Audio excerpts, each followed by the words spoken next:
Good morning, everyone. Nagluluto tayo ng fish fillet. Then later on, lalagyan natin siya ng mushroom sauce. Pambaon. Today is Monday. Kaya luto-luto ng ulam. Pambaon.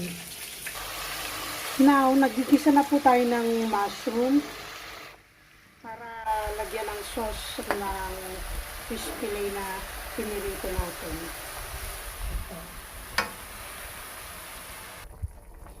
Ito na siya, guys. Nilagyan na natin, inilagay ko na yung fish fillet at saka yung tofu, fried tofu. Tapos celery.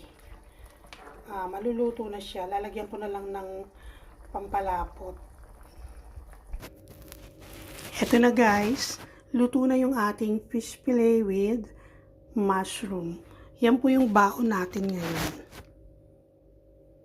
Hindi ko siya nilagay lahat. Meron pang natira. Kasi masyadong madami. Ito na yung baon natin, guys. Monday ngayon, kaya daming trabaho. Kaya, ang dami kong baon, no? Pag construction worker, ang baon ko. Food is life, diba?